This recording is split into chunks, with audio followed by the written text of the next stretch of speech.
Bienvenidos a este video en donde veremos cómo es que se construye un diagrama TV y PV.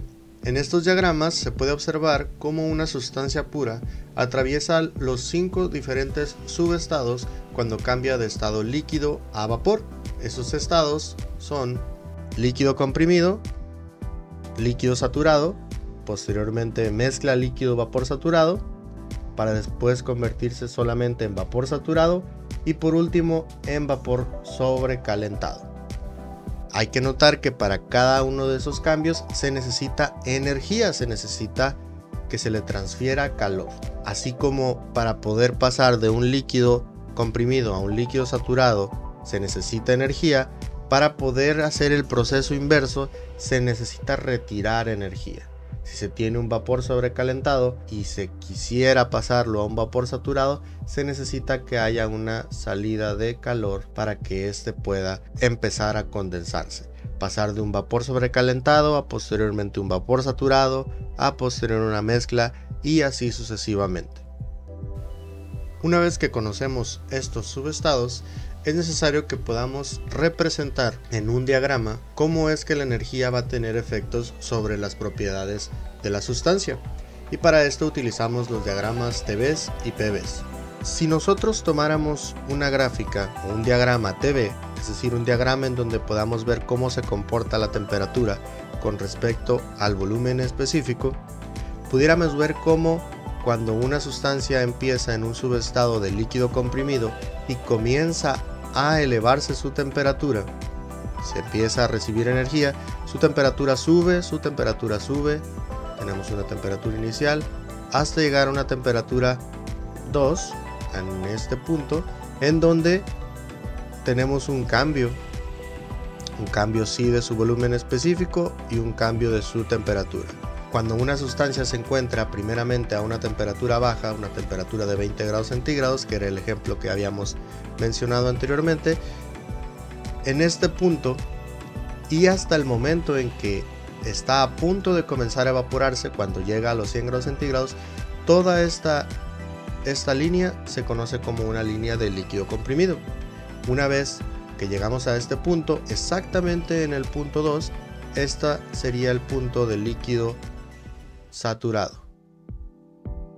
Posteriormente, si se continúa calentando, lo que vamos a tener es que se va a empezar a evaporar este líquido saturado, en tanto la temperatura permanece constante. La temperatura permanece constante, pero el volumen sigue aumentando, pues estamos teniendo una generación de vapor, el cual tiene un mayor volumen que un líquido. El punto 3 que se muestra en esta gráfica es un punto intermedio entre el estado de líquido saturado y el subestado de vapor saturado. El vapor saturado, recordemos que sería el punto en donde se ha terminado de evaporar todo el líquido. Por lo tanto, el subestado o el punto 3 intermedio que tenemos aquí es el estado de mezcla. Una vez que se ha terminado de evaporar, se continúa el proceso de agregar energía y por tanto se tiene ahora sí una elevación de la temperatura. Una elevación de la temperatura hasta llegar a este punto 5, en donde toda esta línea, toda la transición, una vez que ha terminado de evaporarse por completo, si la sustancia sigue recibiendo energía, esta se va a convertir en un vapor sobrecalentado. Todo esto sucede pues a una misma presión, a la presión a la que teníamos nosotros el ejemplo anterior, la transición de los 5 subestados. ¿Qué pasaría si estuviéramos nosotros a no solo una presión, sino se hiciera este experimento a diferentes presiones? Lo que tendríamos sería un ejemplo muy similar a la gráfica siguiente, en donde podemos nosotros observar este comportamiento escalonado a diferentes presiones. Entre mayor vaya siendo la presión a la que se da este cambio, la diferencia de volumen que tiene la sustancia va siendo más y más pequeña, hasta llegar a este punto final. Este punto se conoce como el punto crítico y se define como el punto en el que tanto el estado líquido saturado como vapor saturado pues son idénticos, es decir, la sustancia se encuentra prácticamente en ambos estados simultáneamente. Lo que tenemos aquí sería una construcción más completa de este mismo diagrama, en el que se muestra las líneas del líquido saturado, es decir, está conformada por todos los puntos en donde la sustancia comenzaría a evaporarse a diferentes presiones. Todos estos puntos serían los puntos en los que la sustancia comenzaría a evaporarse, la línea del líquido saturado. Por el otro lado, una vez que se llega al punto crítico, tendríamos todos los puntos en donde la sustancia a diferentes presiones terminaría de evaporarse, lo que se conocería como el vapor saturado. Esto forma una campana. Todo lo que se encuentre dentro de la campana se denominaría como región de mezcla saturada líquido-vapor. Todo lo que se encuentre a la izquierda de la campana es la región del líquido comprimido, y todo lo que se encuentre a la derecha de esta campana es la región de vapor sobrecalentado. Ahí está la separación de los 5 subestados representados en este diagrama de temperatura con respecto al volumen.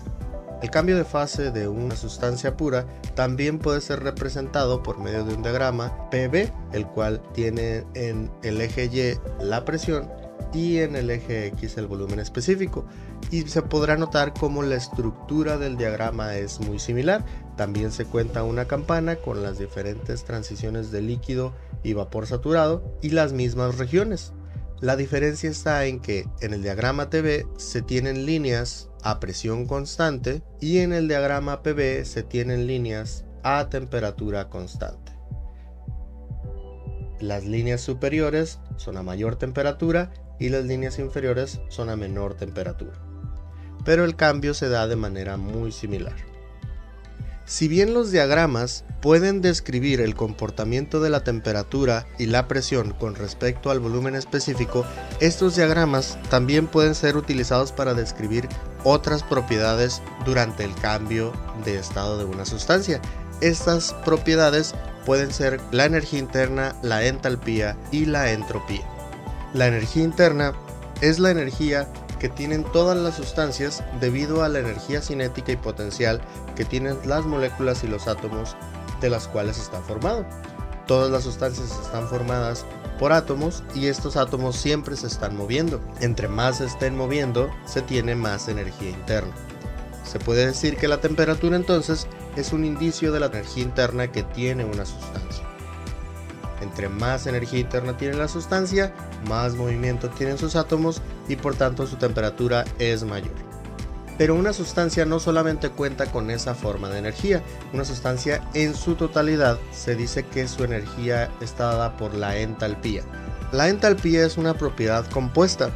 Es una propiedad que se compone primeramente de energía interna y del producto de presión por volumen. La entalpía entonces se puede decir que es la cantidad total de energía que una sustancia puede transferir, pues una parte es el movimiento de sus átomos de lo que está compuesto y otra parte es lo que se conoce como energía mecánica, que sería la relación de la presión y el volumen que tiene la misma sustancia. La suma de estas dos es lo que se conoce como entalpía. La entropía, si bien no es energía, la entropía mide el nivel de desorden molecular que tiene una sustancia. En cuestión de termodinámica, la entropía se utiliza para identificar las diferentes ineficiencias que tiene un sistema. Entre más desordenado sea un sistema, tiene mayores ineficiencias. Entre más ordenado, es más eficiente el momento de usar su energía. Estas tres propiedades, energía interna, entalpía y entropía, también pueden ser representadas por medio de diagramas TVs o diagramas PVs. Esto ha sido todo de mi parte, muchas gracias por ver el video y recuerda que puedes seguir aprendiendo con el resto de videos que tenemos de termodinámica.